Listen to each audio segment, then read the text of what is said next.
자손들과 함께 하시고 또 아이들 또 함께 하느라고 고생들 많으셨을 것 같아요. 우리 좌우에 좀 위로 좀 해주시죠. 예, 수고 많으셨습니다. 예, 고생 많으셨습니다. 예, 고생 많으셨습니다. 예, 수고 많으셨습니다. 예. 참 이게 너무 한꺼번에 쉬니까 애들하고 같이 있으려니까 정신이 없어요. 정신이. 5월은 가정의 달입니다. 또 오늘은 어린이 주일이고요. 늘상 느끼는 거는 우리 자녀들 키우는 게 이게 만만한 일이 아니구나. 좀 이런 생각을 하게 됩니다. 태어나 어려서 재롱 부릴 때는 귀엽죠. 그러나 점점 가면서 자기 생각이 강해지고 또 여러 가지 친구 또래랑 아이들이 엮이면서 참 이 아이 키우는 것은 전쟁 같다. 이렇게 또 얘기하는 분들도 많이 계세요. 그래서 옛날 어르신들이 무자식이 상팔자다. 뭐 이런 얘기까지 나온 게 아닌가 이런 생각이 듭니다. 특히 요즘 시대는 매스미디어나 인터넷이 굉장히 발달해서 아이들이 머리가 빨리 깨워집니다. 머리가 빨리 트이다 보니까 아이 키우는 일이 만만치가 않아요. 예? 오죽하면 이 초등학교 교사 경력 30년 차인 어느 선생님 하나가 30년 전 만난 아이들하고 요즘 만나는 아이들을 표현을 하자면 요즘 아이들은 외계인 같다. 그렇게 얘기를 하셨어요. 애들이 외계인 같다는 거예요. 30년 전 아이들하고 비교를 해보니까 그만큼 요새 아이들이 참 다르다는 겁니다. 그래서 참 4, 5, 6학년이 됐는데도 애들이 뭐 돌아다니고 떠드는 놈도 있고 선생님이 뭐라 그러면 대드는 놈도 있고 선생님한테 욕하고 어떤 놈은 또 물건까지 집어던지고 뭐 이런 애들이 있다는 거예요. 실질적으로. 예? 애들이 참 이게 많이 달라졌구나 이런 생각하고 있다 하는 것을 얘기 써놓은 것을 보았습니다. 뭐 선생님이 이 정도니 뭐 30년 베테랑 선생님도 이 정도니 뭐 우리 초보 부모들이야 더 말할 게 뭐가 있겠습니까? 그래서 부모들의 가장 큰 고민이 이 아이들을 어떻게 바르게 키우느냐 이거인 것 같습니다. 뭐 애들을 대충 키우는 건 다 할 수 있는 일이지만 우리가 바르게 올바르게 건강하게 키운다고 하는 거 참 만만한 일이 아니에요. 혹시나 그까짓 거 아무것도 아니다 이렇게 말할 분이 있으세요? 이 중에? 아마 제가 볼 땐 그런 분들은 없으리라 생각을 합니다. 우리 아이를 방임하고 그냥 멋대로 내버려 두는 거, 뭐 짐승이 새끼 나서 내버려 두는 거, 그거야 누가 못해요. 다 할 수 있어요. 그러나 그 자녀를 바르고 번듯하게 건강하게 참 이렇게 세운다고 하는 것은 치열한 싸움이 있어야 되는 일이다. 이건 쉬운 일이 아니다. 여러분 오늘 어린이 주일입니다. 어떻게 하면 우리 아이들을 반듯하게 키울 수 있을까? 세상에 우리가 휘둘리지 않고 어떻게 아이들이 건강하게 키울 수 있을까? 우리가 뭐 세상에서 하는 소리도 많고 책도 나온 게 천지입니다마는 그러나 여러분 저와 여러분이 하나님의 말씀 성경을 통하여 오늘 교훈받게 되기를 바랍니다. 그래서 오늘 이 성경을 통해서 우리는 자녀 양육의 원리를 오늘 어린이 주일을 맞이해서 다시 한번 생각하고 다시 한번 도전하는 그런 계기가 되어졌으면 좋겠어요. 첫 번째로 성경이 가르치는 자녀 양육의 바른 원리가 무엇인가? 우리 3절과 4절 두 절만 같이 읽어보겠습니다. 함께 읽습니다. 자, 시작.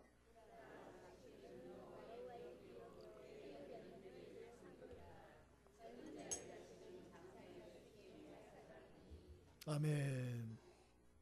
첫 번째로 우리가 시편 127편을 통해서 오늘 말씀을 통하여 깨닫는 자녀 양육의 원리 첫 번째는 자녀들에 대한 좀 바른 시각을 우리가 가져야겠다 하는 것이에요. 자녀들에 대한 바른 시각을 좀 갖자. 여러분 우리가 자녀를 어떤 존재로 보느냐 하는 것은 이 자녀 양육의 모든 성패를 좌우하게 됩니다. 내가 이러한 하나님이 주신 자녀를 짐스럽게 여기고 짐짝같이 생각하고 내 인생의 행복과 기쁨을 방해하는 존재로 보며 또 내 인생의 행복에 발목을 잡는 이런 족쇄 정도로 인지를 하면 아이를 키울 때 짜증이 나가죠. 아이를 키울 때 성이 나가죠. 예? 그래서 이 아이들을 바르게 키운다고 하는 것이 불가능해지는 거예요. 그러한 마음을 부모가 갖고 아이를 키우는데 아이들이 상처투성이 문제아가 될 뿐이지요. 그 아이가 어떻게 바르게 클 수 있겠습니까? 그래서 우리가 자녀를 바르게 양육하기 위해선 자녀에 대한 바른 시각을 회복해야 된다 하는 것입니다. 현대인들이 자녀를 어떻게 보나? 여러분, 이것을 보여주는 통계가 있어요. 작년에 우리나라에서 아이를 낙태한 인구가 얼마 되나? 낙태로 죽은 아이들이 100만 명이라고 통계가 나왔습니다. 그 이전에는 150만 명이라고 그랬는데 많이 줄어든 거예요. 100만 명이면. 그런데 우리나라는 낙태가 법적으로 금지되어 있습니다. 그런데도 불구하고 100만 건을 기록했다라고 되어 있는 거예요. 비공식적인 이러한 건까지 합하면 아마 제가 볼 땐 150만 건이 충분히 되리라고 생각을 합니다. 그러면 작년에 우리나라에서 이 어머니의 참 태중을 통하여 정식적으로 태어난 신생아가 몇 명이냐? 40만 명이 조금 넘습니다. 부모의 그 어머니의胎하에서 정식적으로 태어난 애가 40만 명 조금 넘는데 작년에 태중에서 나와보지도 못하고 그 뱃속에서 죽어나간 아이들이 100만 명이 넘는다는 거예요. 그럼 어떻게 생각을 하십니까? 이 통계는 단적으로 우리나라 사람들이 자녀에 대해서, 생명에 대해서 어떤 시각을 가지고 있는가 하는 것을 우리에게 보여주는 거예요. 우리는 이 자녀들을 가볍게 여기는 경향이 많다라고 하는 것입니다. 그리고 짐으로 여기고 내 행복을 방해하는 장애물 정도로 여기는 이런 의식들이 현대에 팽배해 있다 하는 것이 이 수치가 보여주는 것이에요. 그러므로 그런 정신을 가지고 아이들을 키우면 그 아이들이 바로 크겠느냐 하는 것입니다. 이것은 대단히 심각한 문제인 것이죠. 예? 여러분, 그럼 어떤 분은 그러지 몰라요. 옛날에 맞아. 옛날에는 안 그랬는데 요즘 것들이 잘못이야. 이렇게 생각하실지 몰라요? 안 그렇습니다. 옛날에도 문제 심각했습니다. 아시는 대로 옛날에는 남아선호 사상이 얼마나 심한지 여자아이는 아이로 치지도 않는 거예요. 그래서 우리 어르신들 이름 보면 재밌는 이름이 많았어요. 이막달. 그 여자분인데 어르신이 이막달이에요. 그 왜 막달인가? 그랬더니 마지막 딸이다. 그래서 이막달입니다. 그러니까 더 이상 딸이 나오면 안 된다 이 얘기예요. 너로 끝이다. 이막달. 또 어떤 분은 본관이 김끝순 이래. 이름이 김끝순입니다. 왜 이름이 김끝순일까요? 여자는 너로 끝이다 이 말이에요. 응? 또 어떤 분은 보면 이말자 이런 분도 있어요. 왜 이말자일까요? 너로 끝이고 아들 낳아라 이런 얘기입니다. 그래서 이말자입니다. 또 이말순 그것도 마찬가지예요. 여자는 너로 끝이야. 이말순 이렇게 되고 또 남자분인데 이복남이에요. 왜 이복남일까요? 여자 말고 네 다음 때에는 복스러운 남자가 태어나라. 그래서 이복남입니다. 뭘 알기나 아세요? 우리 어른들이 옛날 어른들이 얼마나 남녀 차별이 심했는 줄 아세요? 그런 차별 시각을 가지고 여자애가 태어나면 이건 자식도 아니요. 이건 왜 이런 게 쓸데없이 태어나가지고 쓸데없는 거예요. 쓸데없는 거예요. 그런 시각을 가지고 아이들이 자랐으니 그게 온전히 자랐겠습니까? 예? 여러분 자녀에 대한 잘못된 가치관들, 왜곡된 시각들 좀 바꿀 수 있게 되기를 바랍니다. 그게 먼저다 하는 거예요. 그게 먼저다. 그러면 성경은 자녀가 어떤 존재라고 말해주나? 오늘 3절에 말해주잖아요. 보라. 자식들은 뭐라 그랬어요? 여호와의 기업이요. 네? 또 뭐라 그랬어요? 태의 열매는 그의 상급이로다 그랬어요. 자녀들은 뭐냐? 하나님이 주신 기업이라는 거예요.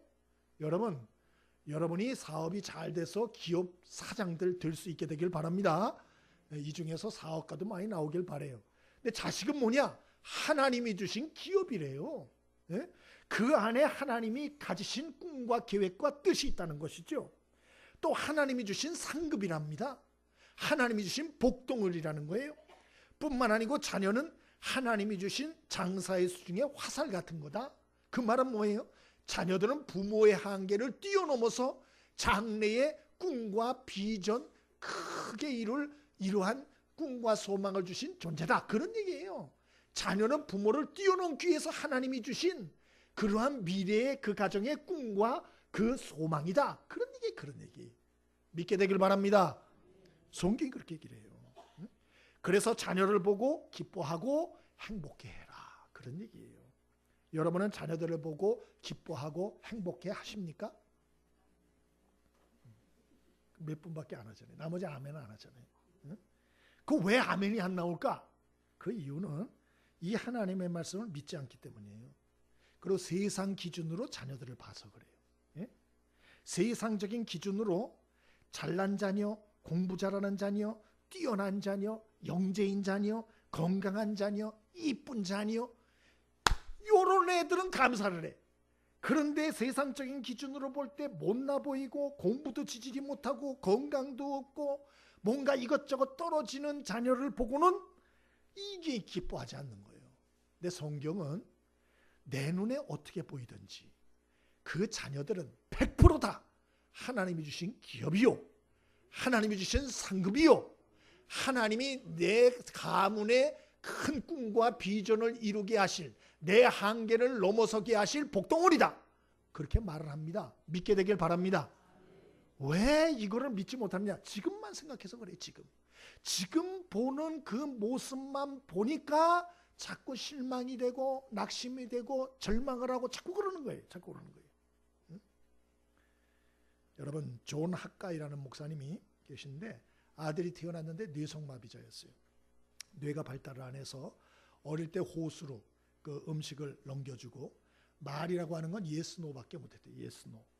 근데 이 목사님이 어딜 가나 이 아들을 자랑하고 휠체어에 태워다니고 그림자같이 돌보고 사랑하고 이렇게 했답니다.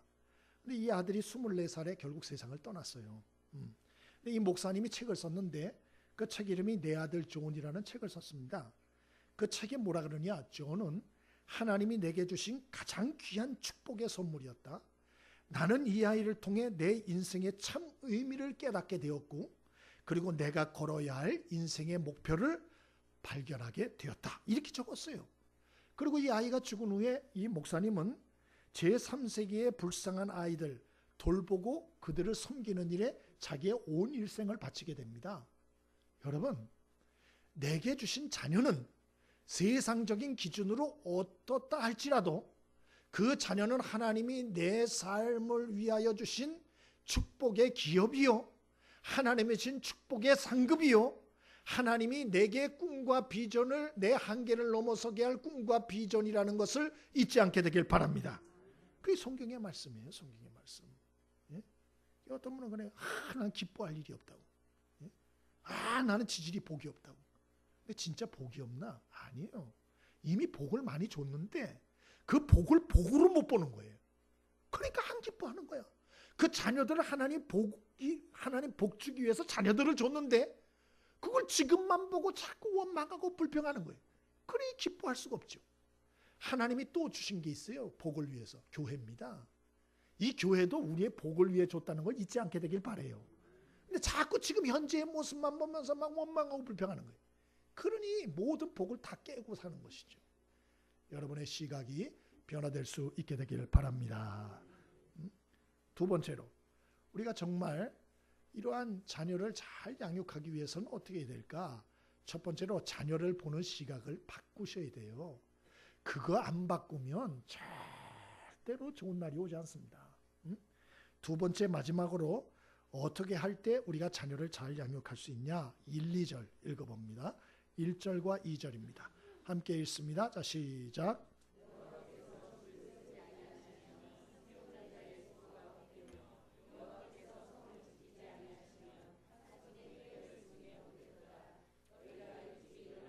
늦게 놓으며 수고의 떡을 먹음이 헛되도다. 그러므로 여호와께서 그의 사랑하시는 자에게는 잠을 주시는도다. 아멘. 오늘 이 말씀을 통해서 자녀 양육의 원리 두 번째 가르쳐 주는데요. 그것은 하나님을 경외하는 믿음을 전수하셔야 돼요. 하나님을 경외하는 믿음을 전수해야 된다.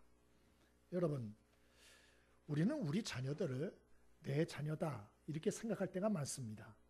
그런데 성경은 자녀를 하나님이 주신 자녀다 그렇게 말해요. 하나님의 기업이다 그렇게 말해요. 하나님의 소유다 그렇게 말해요. 여러분, 우리들의 자녀가 만약에 하나님이 내게 맡기신 소유다라고, 하나님의 소유라고 생각하면 제일 먼저 부모가 해야 할 일이 무엇일까요? 가장 부모가 해야 할 중요한 일이 무엇일까요? 돈 벌어서 아이를 학교 보내고 학원 보내고 또 아이를 후원하고 하는 일, 대단히 중요하고 필요한 일입니다. 그러나 여러분, 그거보다 더 중요하고 더 시급한 일이 있다라고 성경은 말하는 거예요. 그게 뭐냐? 바로 자녀들에게 신앙을 전수하는 것입니다. 에베소 6장 4절에도 아비들아 너희 자녀를 노엽게 하지 말고 오직 주의 교훈과 훈계로 양육하라, 그렇게 말씀했어요. 너희 자녀들을 내 생각, 내 뜻, 내 기준, 내 철학 가지고 너의 자녀들을 키우려 하지 말고 주님의 교훈과 또 주님의 훈계로 양육을 해야 된다, 그렇게 말씀을 해요. 여기서 주님의 교훈이라고 하는 건 말씀이고 주의 훈계란 말은 때려서라도 바르게 만들라는 거예요. 그게 뭐냐? 훈련시키라는 거예요. 훈련시키라. 주의 교훈과 훈계로 양육하라, 이렇게 돼 있어요. 예? 그래서 그 자녀들이 해야 할 것, 해서는 안 될 것, 성경적인 삶의 원칙과 기준 분명히 알려주되 반복적으로 지속적으로 일관성 있게 알려주었고 훈련하여서 그 아이들이 좋은 습관과 틀을 갖도록 훈련을 시켜라, 이런 말입니다. 잠언서 22장 6절에도 마땅히 행할 길을 아이에게 가르치라, 그러면 늙어도 떠나지 아니하리라. 마땅히 행할 길을 아이 때에 가르치라는 거야. 아이 때. 뭘 어렸을 때부터 그러나? 아니에요. 아이일 때부터 마땅히 행할 길을 확실히 가르치라는 거예요. 성경 그렇게 말합니다. 여러분, 그런데 우리는 이런 얘기를 이렇게 들어도 아유 뭘 그렇게 시급하게 그러나 천천히 하면 되지, 숨 막히게, 뭐 어릴 때부터 그래, 우리 이렇게 생각하잖아요. 그게 우리의 착각이에요. 그게 자꾸 내 소유라고 생각하기 때문에 그래요. 우리 저 신목사님한테 내 엊그제 들었는데 그 자기 친구의 그 아들이 있는데 7살이래요. 7살이 이번 주에 어린 날인 것 같아요. 금요일 날 아이가 심장마비로 세상을 떠났다 그러더만요. 어저께 장례식 갔다 왔어요. 내가 본 것 같은데. 여러분, 자녀가 여러분 겁니까? 여러분 그렇게 생각하세요? 큰 착각을 하고 계시는 거예요. 여러분이 먼저 갈 거라고 생각합니까? 큰 착각을 하고 계십니다. 여러분, 자녀는 하나님이 보내신 기업이라는 거예요. 하나님이 주신 상급이라는 거예요. 하나님이 주셨다는 거예요. 소유권이 하나님께 있다는 거예요. 그러므로 자녀에게 제1순위로 해야 될 게 뭐냐?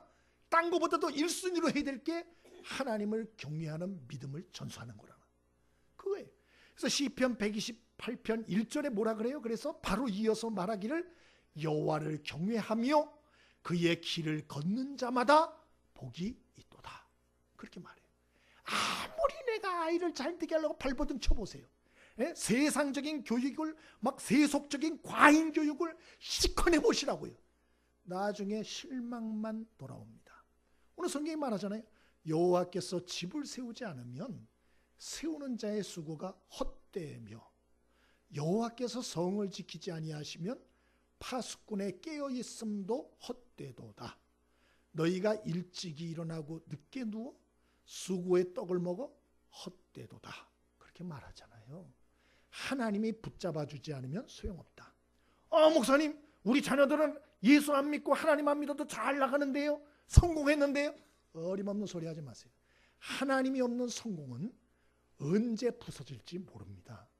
여러분, 그 때가 왔을 때 땅을 치고 후회하지 마시고 하나님이 기회를 주실 때 내 자녀가 아니라는 걸 아시고 여러분 자녀들에게 하나님을 경외하는 믿음을 꼭 전수할 수 있게 되길 바랍니다. 그 자녀들 하나님 앞에 가야 돼요. 여러분, 그 자녀에게 신앙 전수하는 거 어떻게 하시려고 그래요? 예? 신앙을 전수해야 된다. 그러면 자녀들에게 신앙 전수를 어떻게 하면 좋을까? 세 가지, 한 네 가지를 간단히 말씀드려 보겠어요. 첫 번째, 교회를 가까이 하게 하세요. 교회를. 여러분, 아이들이 어릴 때부터 교회를 가까이 하면 신앙생활, 하나님을 가까이 하는 일이 굉장히 쉬워집니다. 그러나 아이들이 교회를 가까이 안 하면요, 신앙 전수 거의 불가능합니다. 예? 저도 어렸을 때 생각이 나요. 교회에서 공과 공부할 때 뭐 장난 많이 했어요. 그거 끝나면 그냥 애들하고 방석 말아가지고 막 때리면서 싸우고 장난하고 놀고 아래 위로 뛰어다니고요. 공과 공부 시간, 설교 시간에 애들 막 밑에 기어다니고요. 그러면 막 부장 집사님이 이름들 막 그러고 전사님 막 뭐라 그러고, 그러면 이제 여자 선생님이었어요. 저희 담임이 여자 선생님 막 울어요. 얼굴이 빨개져가지고 속상하니까 웬관이 딴 반은 다 앉아 있는데 그 여자 선생님 반은 하나도 없어. 네다섯 놈이 어디 갔나 하면 저 구석에서 일어나고 저 구석에 일어나고 막 하니까 막 울어요 막 울어요. 예. 여러분, 그래도 교회에서 그렇게 개구자게 놀 애들이 다 나중에 하나님의 일꾼 되는 거예요. 아멘이십니까? 술집을 가까이 하면 술꾼 되기 쉽고요. 도박장 가까이 하면 도박꾼 되기 쉬운 거예요. 여러분의 자녀들 교회를 가까이 하는 자녀로 만들 수 있게 되길 바랍니다. 예? 수요 예배, 금요 기도회, 오후 예배까지 아이들 데리고 좀 앉아 계세요. 아이들이 존다고요? 괜찮아요. 아이들이 장난친다고요? 괜찮다고요. 그 아이들이 분위기를 어렸을 때부터 자기 것으로 만들어가는 거예요. 그런 아이들이 영적인 감각이 있는 아이가 되는 거예요. 아멘이십니까?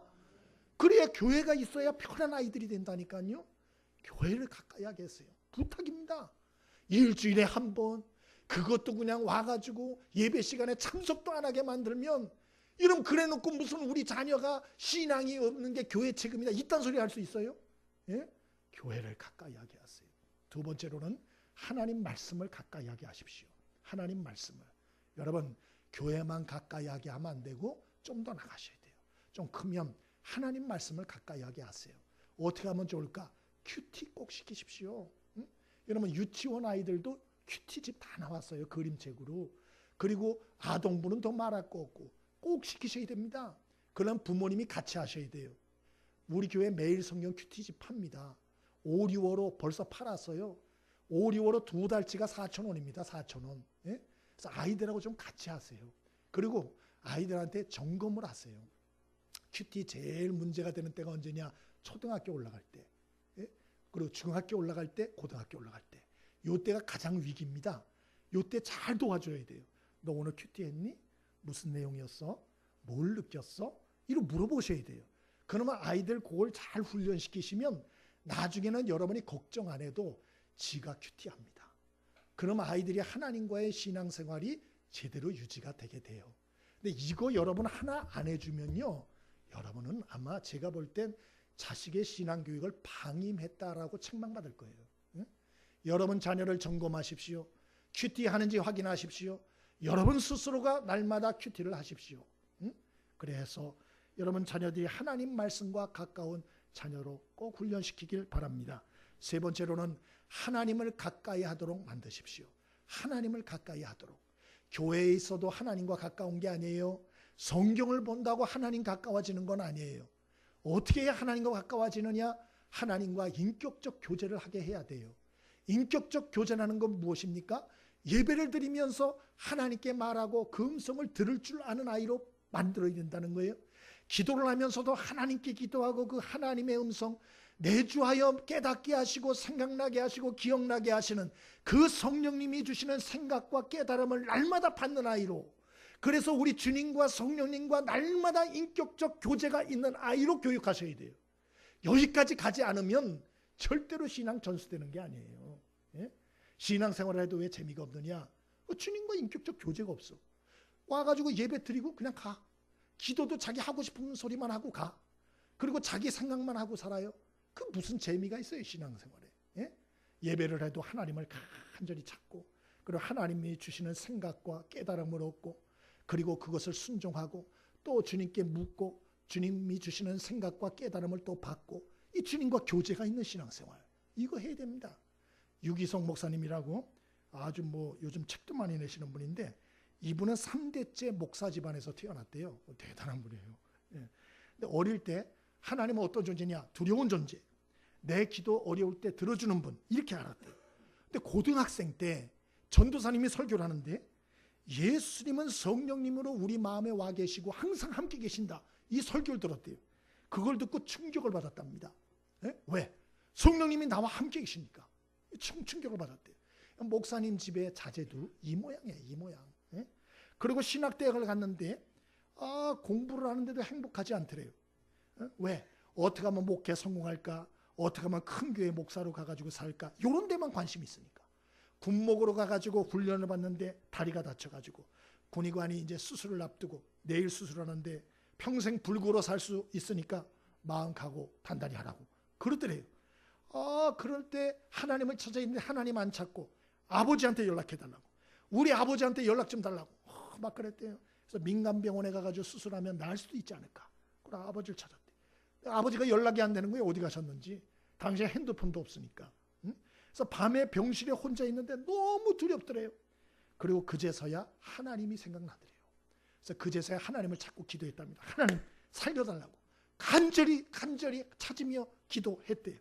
그때 처음으로 하나님의 음성을 들었답니다. 처음으로. 예?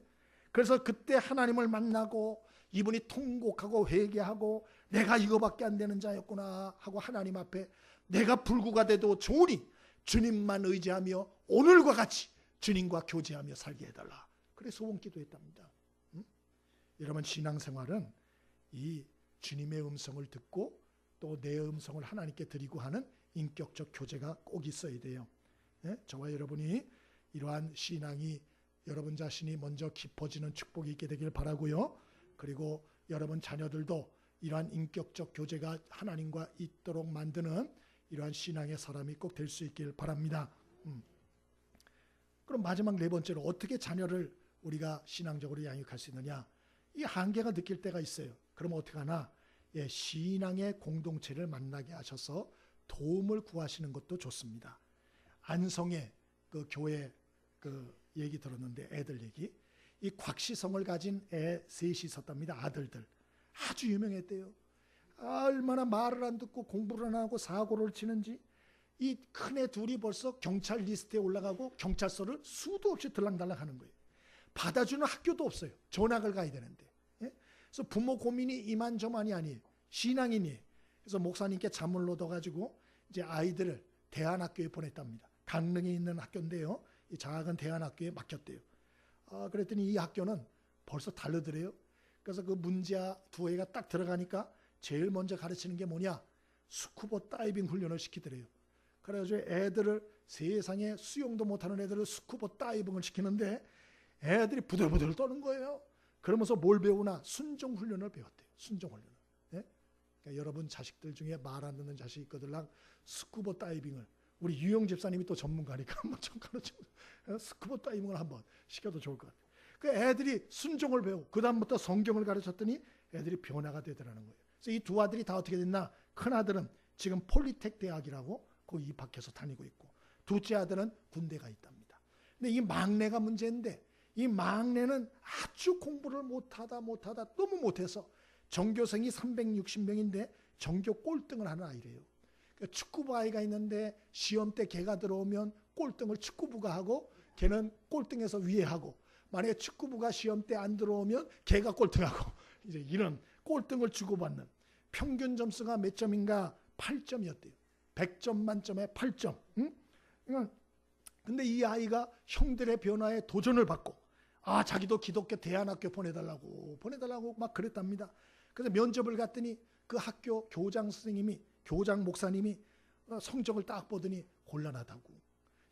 평균 8점이면 이건 우리도 참 쉽지 않다고 막 그러더래요. 그래도 애가 막 금식기도 하면서 넣어달라고 나 여기 안 들어가면 난 죽겠다고 막 그래가지고 넣어줬답니다. 넣어줬는데 이 학교의 특징은 뭐냐? 또 특징 하나는 밥 먹기 전에 성경 암송을 하지 않으면 밥을 안 준대요. 그래가지고 기숙학교니까 그래 막 외워야 되는데 기적이 일어났어요. 얘가 밥을 먹으려고 성경을 암송했는데 외워지는 거예요. 그래서 얘가 자신감이 생긴 거예요. 내 머리로도 외워지는구나. 그래가지고 외우는 게 재미가 있어가지고 그 다음부터 공부를 외우기 시작하는데 성적이 막 오르기 시작했대요. 그래서 전체에서 막 평균 70점까지 올라갔답니다. 이 목사님이 교장선생님이 너무 신기해서 이 아이를 불렀대요.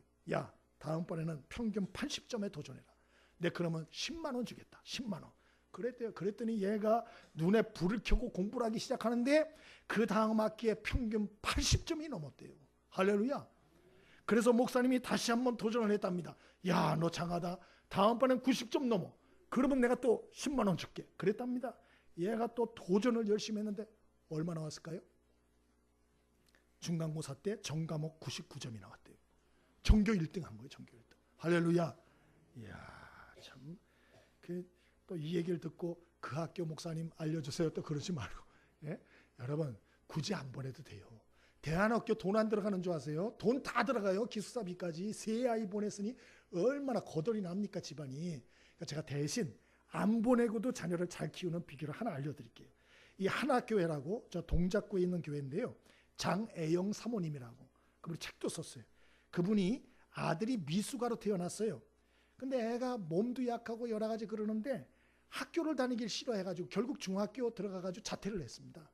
그래서 이 자퇴를 한 아들을 밥을 하루에 3끼씩 차렸답니다. 여러분, 남편도 하루 3끼 차려주는 게 힘든데 자식 중학교 다니다가 자퇴한 아이를 하루에 3끼씩 꼬박꼬박 챙겨주면 속에서 불이 날까요? 안 날까요? 예, 불이 나죠. 불이 나죠. 근데도 사모님이니까 말씀과 기도로 잘 자기를 다스리고 그리고 이제 아이를 잘 섬겼는데 어떻게 됐는 줄 아세요? 이 아이가 15살 됐을 때 최연소 연세대 법대생이 됩니다. 좀 놀래주세요. 15살에 최연소 연세대 법대생이 됐고 21살에 우리나라에서 최연소 사법시험에 합격했어요. 21살에. 책도 나와 있습니다. 그런데 이 사모님이 이 자기 교육법을 7가지로 딱 그 책에다 써놨는데 제가 오늘 가르쳐 드릴게요. 첫 번째, 적을 사람은 적으세요. 첫 번째, 말씀 암송의 삶을 실천했다. 말씀, 본인이나 애나 말씀 암송의 삶을 실천했다. 두 번째, 아이 앞에서 절대 싸우지 않았다. 이 두 번째. 여러분, 애 앞에서 부부가 싸우면요, 그 아이는 절대로 바르게 자랄 수 없습니다. 여러분 명심하세요. 그 상처는 평생 갑니다. 여러분 알아서 하세요. 제가 여기 지금 얘기해 드리는 거니까. 아들 앞에서 싸우지 않는다. 세 번째, 자녀들을 노엽게 하지 않는다. 네 번째, 부모부터 올바른 언어 습관을 실천한다. 아이들이 가장 상처받는 게 뭐냐? 두 가지인데요. 하나는 부모가 싸우는 거. 두 번째로는 부모가 자기한테 욕하는 거. 그거는 애가 큰 상처가 됩니다. 그래서 이 부모부터 올바른 언어 습관을 실천한다. 그래서 절대로 아이한테 쌍소리 안 하고 나쁜 소리 안 하고. 다섯 번째, 좌절을 이기는 마음의 근육을 길러준다. 여섯 번째, 실수 이야기할 수 있도록 자녀를 용납한다. 그러니까 용납하는 거예요. 자기가 잘못한 걸 얘기해도 다 받아주는 거예요. 얘기만 하면 다 용납해 주는 거예요. 근데 일곱 번째가 힘들어도 밥해주기 그랬어요.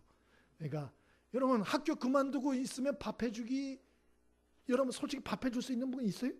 하루 3끼? 굶어! 학교도 안 다니는 게 뭘 이렇게 많이 먹고, 예? 한 끼만 먹어! 그런데 아들을 3끼를 꼬박꼬박 해줬대요. 예? 1년 이상을 그렇게 해줬답니다. 참고. 말씀 마치겠습니다. 여러분, 자녀는 하나님이 주신 복덩이에요. 믿게 되길 바랍니다. 지금 눈으로 절대 판단하지 마세요. 여러분 꼭 이것을 아실 날이 올 겁니다. 자녀는 하나님이 주신 복덩이다. 두 번째로는 자녀들, 여러분 반드시 믿음을 전수할 수 있게 되기를 바랍니다. 네? 그래서 좀 여러 가지 우리 아이들도 힘들거든요. 힘들어요. 이번에 월드비전에서 보니까 세계 7개국의 아이들이 가장 두려워하는 거 몇 가지를 해놨는데, 시리아 아이들 43% 전쟁과 폭격 두렵다. 캐나다 아이들 73% 어둠과 거미가 두렵다. 독일 아이들 64% 전쟁과 테러가 두렵다. 호주 아이들 35% 전쟁과 테러가 두렵다. 영국 아이들 31% 전쟁과 유괴가 두렵다.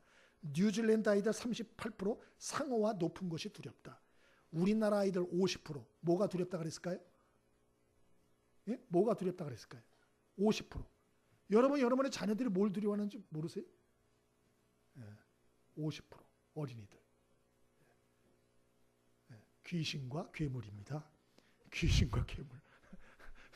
여러분의 자녀들이 뭘 두려워하는지 모르죠? 그러나 이건 우스갯소리고 그 배후에 다 공통적인 게 있어요. 뭐예요? 죽음을 두려워해요. 죽음을. 죽을까 봐 두려워하는 거예요. 상어, 높은 거 왜 두려워하죠? 죽을까 봐. 다 죽을까 봐. 전쟁 테러 왜 두려워하죠? 죽을까 봐. 여러분만 두려움이 있는 게 아니고 여러분의 자녀들도 깊은 두려움이 있어요. 그런데 그 아이들에게 신앙을 전수하지 않고 그냥 세상 공부만 하거라고 그러니 그 아이들이 어른보다도 못한 약한 그 심령들이 다 무너지는 거예요. 다 무너지는 거예요. 꼭 명심할 수 있게 되기를 바랍니다. 제가 오늘 제가 어렸을 때 불렀던 어린이 찬송가 없을까? 그러 한번 찾아봤어요. 그랬더니 제가 진짜 좋아하던 건 없고 그래도 많이 불렀던 거 있더라고요. 여러분도 어릴 때 찬송가 많이 불렀죠? 어린이 찬송가. 우리 한번 애들 불쌍히 여기는 마음으로 한번 같이 불러보겠습니다. 560장 우리 찬송 한번 불러보겠습니다. 560장 560장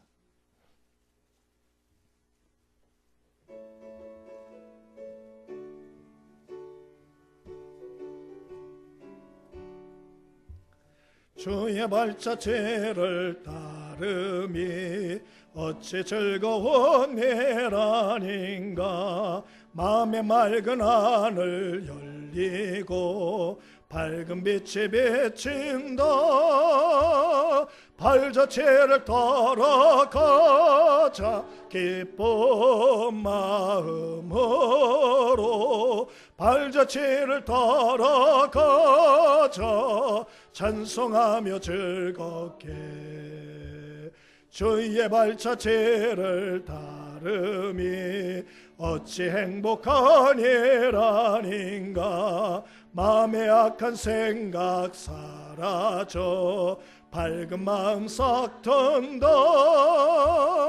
발자취를 따라가자 기쁜 마음으로. 발자취를 따라가자 찬송하며 즐겁게. 주의 발자취를 따름이 어찌 든든한 일 아닌가. 마음의 두려움은 사라져 새로운 힘 솟는다. 발자취를 따라가자 기쁜 마음으로.